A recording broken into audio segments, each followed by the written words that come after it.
मित्रों, गायत्री साधना से एक ऐसा धन व्यक्ति को प्राप्त होता है। वो धन यदि व्यक्ति को मिल जाए तो फिर उसके जीवन में कभी भी किसी प्रकार का अभाव नहीं रहता है, फिर उसका जीवन दूसरा ही हो जाता है। तो गायत्री मंत्र से हम उस धन को किस प्रकार से प्राप्त करें, किस प्रकार से हम अमीर बने, किस प्रकार से हमारे ऊपर मां लक्ष्मी की कृपा हो, वो कौन सा धन है जिसके प्राप्त होते ही साथ व्यक्ति अपने आप को दुनिया का सर्वश्रेष्ठ धनाढ्य व्यक्ति समझने लगता है। मित्रों, आज हर व्यक्ति दुखी है, हर व्यक्ति तनाव में है। आप किसी भी व्यक्ति से मिलें, वो किसी तनाव में रहता है। किसी की बच्ची की शादी नहीं हो रही, किसी के लिए अर्थ की कमी है, किसी का व्यापार नहीं चल रहा है, किसी की नौकरी नहीं लग रही है। यानी हर व्यक्ति तनाव में है, हर व्यक्ति डिप्रेशन में चला गया है। आदमी ने लगभग हंसना भूल गया है। कुछ लोग तो हंसना जानते भी नहीं है। यदि इसी प्रकार से चलता रहेगा तो कुछ समय के पश्चात में ऐसी स्थिति आ जाएगी कि हमको हंसने के लिए भी फीस दे करके, पैसा दे करके आपको उन लोगों को देखना पड़ेगा कि एक अजूबा घर में कोई व्यक्ति बैठा जो हंसता है। तो हम भी प्राय इसी प्रकार से आज के समय में व्यक्ति हंसना भूलते हुए चला जा रहा है। इतने तनाव में है कि उस तनाव के कारण वो अपने जीवन की हर खुशियां भूलते हुए चला जा रहा है। उसे जो कुछ प्राप्त हो रहा है वो उसे दिखाई नहीं देता है। ईश्वर ने व्यक्ति को हर प्रकार के साधनों से युक्त किया है, लेकिन हमें दिखाई ही नहीं देता है। हमारी दृष्टि उन चीजों पर नहीं पड़ती है। पहले के समय में लोगों की इतनी इच्छाएं नहीं थी, न मोबाइल था, न टीवी थी, न फ्रिज थे, न कूलर था, न एसी थी, न गाड़ी घोड़े थे। सीमित साधन थे। उन सीमित साधन में लोग एक दूसरे का सहयोग भी करते थे और खुशी खुशी जो है लोग उन्हीं कम सीमित साधनों में सबसे ज्यादा प्रसन्न रहते थे। आज व्यक्ति की आय भी बढ़ गई है, सब कुछ हो गया है, लेकिन इच्छाएं अनंत हो गई हैं। उन अनंत इच्छाओं को की पूर्ति के लिए व्यक्ति के पास में यदि कोई एक चीज आ जाती है तो उसके समक्ष दूसरी इच्छा उसकी खड़ी हो जाती है। आपने कार ले ली, कुछ दिनों के बाद गर्मी आई तो आपके लिए एसी की जरूरत पड़ गई, कूलर की जरूरत पड़ गई। यानी कोई न कोई कमी आपके घर में रही आएगी। आपको ईश्वर जो देता है वो चीज आपको याद रहती नहीं है। एक पूज्य गुरुदेव ने एक कहानी लिखी है प्रज्ञा पुराण में कि एक संत जो है वो कहीं चला जा रहा था, उसको अचानक रास्ते में एक सोने का सिक्का मिला। उसने अपने गुरु के पास जाकर के बोला कि मुझे सोने का सिक्का मिला, मैं इसका क्या करूं। तो उन्होंने बोला कि तू एक काम करना, किसी जरूरतमंद को दे देना जिसको लगे कि मैंने अभी तक कुछ पाया नहीं, मुझे अभी भी पाने की कुछ इच्छा है। कई वर्षों तक वो खोजता रहा, लेकिन जिसके भी पास जाता था तो उसे लगता था कि नहीं, शायद इसकी कुछ कमी नहीं है, ये थोड़ा बहुत संतुष्ट है। कई वर्षों के पश्चात उसने देखा कि एक राजा किसी राज्य पर आक्रमण करने के लिए जा रहा है। हजारों उसके सैनिक, हजारों उसके घोड़े, हाथी और सभी जो है सोने से उनका श्रृंगार किया हुआ था। राजा भी एक से एक कीमती आभूषण पहने हुआ था। तो उसने लोगों से पूछा कि भाई आप कहाँ जा रहे हैं।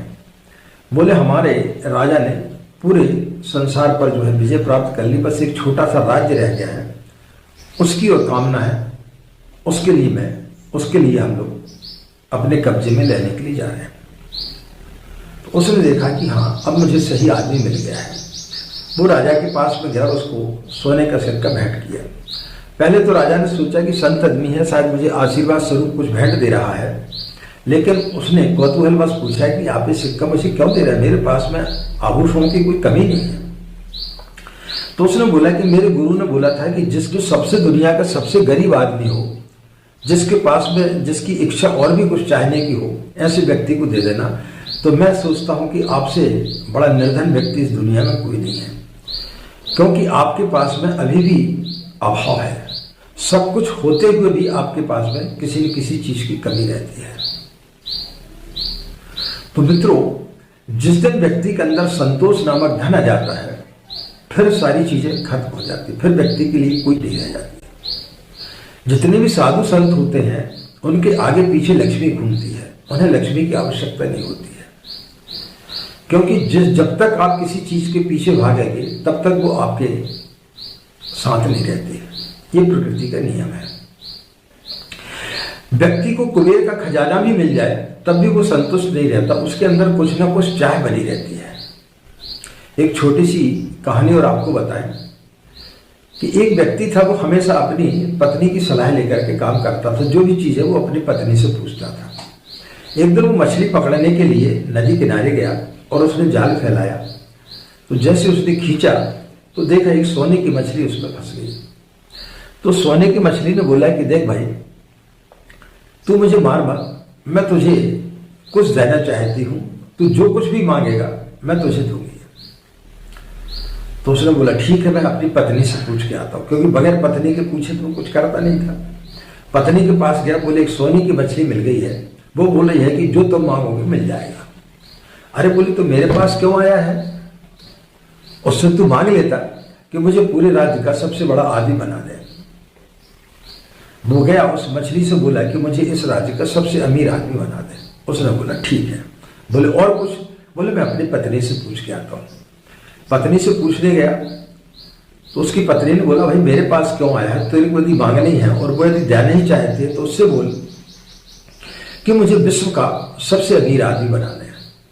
वो गया और बोले भाई मुझे विश्व का सबसे अमीर आदमी बनाना है। बोले ठीक है, बनाया। बोले और कुछ? बोले मैं पत्नी से पूछ के आता हूँ।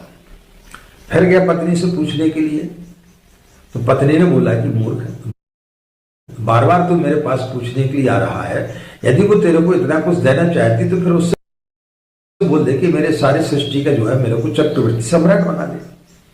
वो गया, बोले भाई मुझे पूरे विश्व का जो है चक्रवर्ती सम्राट बना दे। बोले और कुछ? बोले पत्नी से पूछ के आता हूँ। पत्नी से पूछने के लिए गया तो उसने बोला कि भाई तू मेरे पास क्यों आया?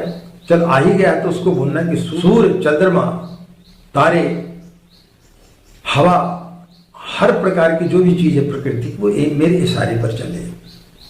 वो गया और उससे निवेदन किया कि सारी चीजें मेरे इशारे पर चलनी चाहिए। तो मछली बोली कि तेरे भाग में कुछ भी नहीं है, तू झोपड़ी में ही अच्छा है, क्योंकि तेरी इच्छा इतनी अनंत है कि वो कभी पूरी नहीं की जा सकती। मैं तो एक वरदान तेरे को देने के लिए आई थी, मैंने 3 वरदान दे दिए, इसके पश्चात भी संतुष्ट नहीं हुआ। तो मित्रों, जीवन में व्यक्ति को कितना भी मिलता चला जाए वो कभी संतोष नहीं होता। लेकिन जिस दिन व्यक्ति के अंदर आत्मसंतोष आ जाता है, संतोष रूपी धन आ जाता है, उस दिन फिर व्यक्ति की चाह खत्म हो जाती है। जब आयो संतोष धन, सब धन धूल समाए। जब व्यक्ति के पास में संतोष रूपी धन आ जाता है, तब सारे धन, सारे वैभव, सब चीज समाप्त हो जाती है। तो गायत्री मंत्र आपको क्या सिखाता है? गायत्री मंत्र आपको प्रेरणा देता है, आपके विचारों को बदलता है। और जिस दिन आपके विचार बदल जाते हैं उस दिन आप जो है कम चीज में भी आप जो है सुखी रहना सीख जाते हैं। फिर आपकी आपाधापी बंद हो जाती है। तो जो भी व्यक्ति गायत्री की शरण में जाता है उसको सबसे बड़ा धन प्राप्त होता है संतोष। संतोष रूपी धन जिस व्यक्ति के पास में आ जाता है उस व्यक्ति के जीवन में फिर कभी किसी प्रकार की कोई भी कमी नहीं रहती, लक्ष्मी उसकी चेरी हो जाती है।